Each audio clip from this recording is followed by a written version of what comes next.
Hello students, आप chapter 16 पढ़ रहे हैं पर्यावरण के मुद्दे। आइए देखते हैं चैप्टर 16 की 5वीं टॉपिक रेडियो सक्रिय अपशिष्ट के बारे में। तो ध्यान से आप समझें रेडियो सक्रिय अपशिष्ट क्या होते हैं। आरंभ में न्यूक्लियर ऊर्जा को विद्युत उत्पादन के मामले में गैर प्रदूषक तरीका माना जाता था। ठीक है, स्टार्ट में प्रारंभ में जो न्यूक्लियर ऊर्जा है, ठीक है, जो न्यूक्लियर एनर्जी है, न्यूक्लियर एनर्जी के हेल्प से जो विद्युत पैदा की जाती है, उस मामले में इसको गैर प्रदूषक तरीका माना जाता था। इससे पहले के जो भी तरीके हैं बिजली पैदा करने के, उनके द्वारा प्रदूषण होता है, लेकिन न्यूक्लियर एनर्जी से विद्युत उत्पादन के मामले में गैर प्रदूषक तरीका माना जाता था। लेकिन यह स्टार्ट में था, प्रारंभ में था। बाद में यह पता चला कि न्यूक्लियर ऊर्जा, न्यूक्लियर एनर्जी के प्रयोग में दो सर्वाधिक खतरनाक अंतर्निहित समस्याएं हैं। ठीक है, न्यूक्लियर ऊर्जा के प्रयोग में दो सर्वाधिक खतरनाक अंतर्निहित समस्याएं हैं। पहली समस्या आकस्मिक रिसाव की है। ठीक है, जो भी पहली समस्या है वो क्या है? आकस्मिक रिसाव, जैसा कि 3 माइल आयरलैंड और चेरनोबिल की घटनाओं में हुआ था। ठीक है, तो आप देख रहे हैं कि न्यूक्लियर ऊर्जा का प्रयोग में जो दो सर्वाधिक खतरनाक समस्या हैं वह है आपका आकस्मिक रिसाव। ठीक है, यह घटना जो है 3 माइल आयरलैंड और चेरनोबिल में हुआ है, जिससे काफी लोग प्रभावित हुए थे। इसकी दूसरी समस्या है रेडियो सक्रिय अपशिष्ट के सुरक्षित निपटान की है।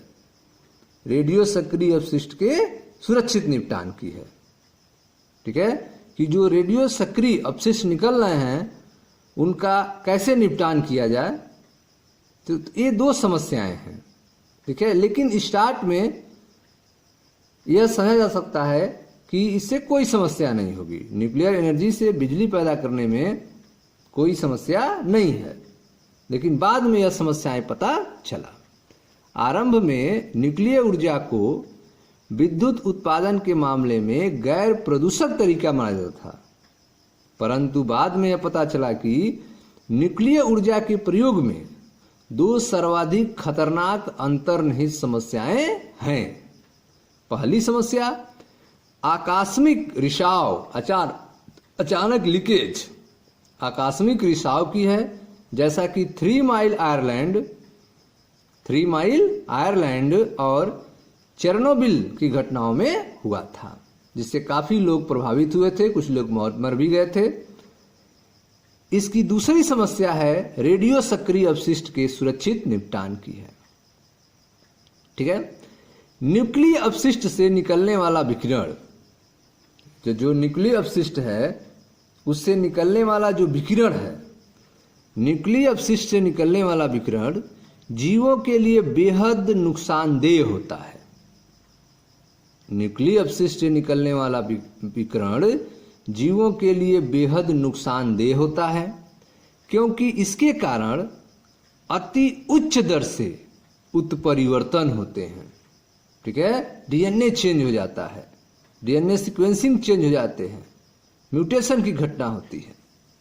न्यूक्लियर अपशिष्ट से निकलने वाला विकिरण जीवों के लिए बेहद नुकसानदेह होता है, क्योंकि इसके कारण अति उच्च दर से उत्परिवर्तन होते हैं, म्यूटेशन होते हैं।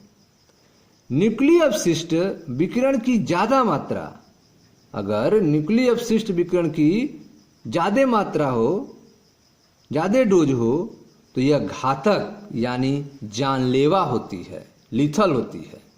लेकिन अगर कम मात्रा है तो इसके कारण कई विकार होते हैं। इसका सबसे अधिक बार बार होने वाला विकार कैंसर होता है। ठीक है, तो आप देख रहे हैं कि न्यूक्लियर अपशिष्ट से निकलने वाला विकिरण जीवों के लिए बेहद नुकसानदेह होता है, क्योंकि इसके कारण अति उच्च दर से उत्परिवर्तन होते हैं। न्यूक्लियर अपशिष्ट विकिरण की ज्यादा मात्रा, ज्यादा डोज घातक यानी जानलेवा होता है, और लेकिन कम मात्रा के कारण कई विकार होते हैं। इसका सबसे अधिक बार बार होने वाला जो विकार है वह है कैंसर। ठीक है, इसलिए न्यूक्लियर अपशिष्ट अत्यंत प्रभावकारी प्रदूषक हैं और इसके उपचार में अत्यधिक सावधानी की जरूरत है। ठीक है, तो न्यूक्लिक अपशिष्ट जो हैं वह अत्यंत प्रभावकारी प्रदूषक होते हैं और इनके उपचार में अत्यधिक सावधानी की जरूरत है। यह सिफारिश की गई है कि परवर्ती भंडारण का कार्य, ठीक है, परिवर्ती भंडारण का कार्य उचित रूप में कवचित्र पात्रों में चट्टानों के नीचे लगभग 500 मीटर की गहराई में पृथ्वी में गाड़ कर करना चाहिए। ठीक है, तो आप देख रहे हैं कि जो न्यूक्लियर एनर्जी है उसके उत्पादन, उसकी सहायता से विद्युत उत्पादन किया जाता है, तो इसमें भी समस्या है।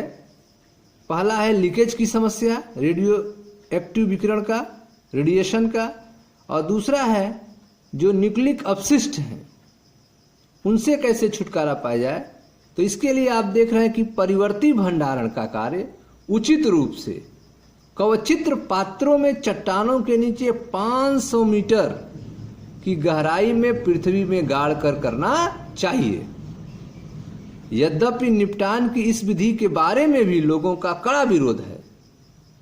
ठीक है, निपटान की इस विधि के बारे में भी लोगों का कड़ा विरोध है। ठीक है, तो यह था आपका रेडियो सक्रिय अपशिष्ट के बारे में। Thank you.